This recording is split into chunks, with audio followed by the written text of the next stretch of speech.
Hello বন্ধুরা, তামাজ ব্লগের অন্য আরেকটি অধ্যায়ে তোমাদের আবারও স্বাগত। আজকে আমি তোমাদের সঙ্গে শেয়ার করতে চলছি গ্যাংটকের লাল বাজারে কি কি পাওয়া যাচ্ছে। যারা যারা গ্যাংটকে গেছো তারা নিশ্চয়ই বরফ ঘুরেছো, বাবা মন্দির ঘুরেছো, জিরো পয়েন্ট ঘুরেছো, নাথুলা ঘুরেছো, কিন্তু কারা কারা এই লাল বাজার ঘুরেছো আমাকে কমেন্টে নিশ্চয়ই জানাবে।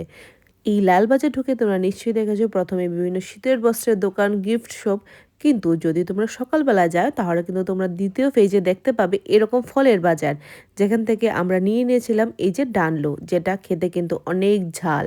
তারপর কিন্তু আমরা চলে গেছিলাম এখানকার বাজার এক্সপ্লোর করতে, যেখানে পাওয়া যাচ্ছিল আমাদের এখানকার মতোই অনেক সবজি।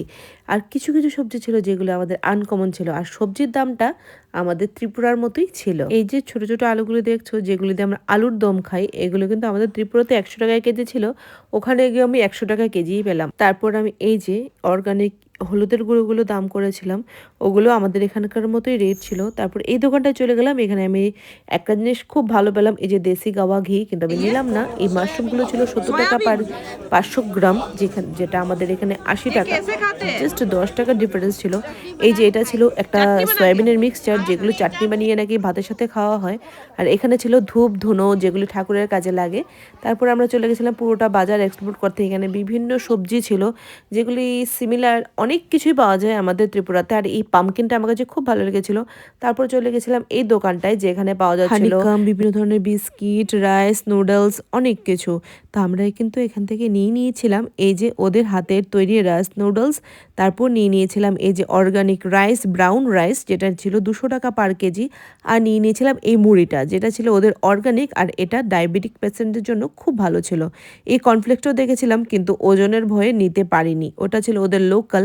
এখানে কিন্তু অনেক কিছু এরকম ছিল যা আমাদের নিতে অনেক ইচ্ছে হচ্ছিল, কিন্তু ওজনের ভয়ে নিতে পারিনি। এখানে কিন্তু আরেকটা ইন্টারেস্টিং জিনিস দেখলাম, যেটা ছিল এই যে শুটকি, লটে শুটকি, যেটা ওরা প্যাকেটিং করে বিক্রি করছিল। কিন্তু এই লটে শুটকি ছাড়া এখানে কিন্তু অন্য শুটকি আমাদের চোখে পড়েনি। তারপর চলে এলাম এই দোকানটায়। এখানে এই যে জিনিসটা, এটাকে বলা হয় শিমলা আলু, যেটা আমরা প্রতি পোয়া 50 রুপিস করে নিয়ে নিয়েছিলাম, মানে 250 গ্রাম 50 টাকা, যেটা ছিল অনেকটা মিষ্টি আলুর মতন স্বাদ, কিন্তু মিষ্টিটা বাদে।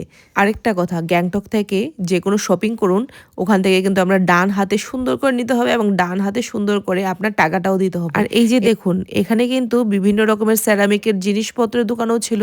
তারপর ছিল বিভিন্ন গিফট শপের দোকান, গ্রোসারি শপ। তারপর আমরা ভাবলাম একটু মাছ নেব, তো আমরা বাইরে বেরিয়ে গেলাম। এখানে দেখলো অনেকগুলো মুরগি বেঁধে রেখেছে।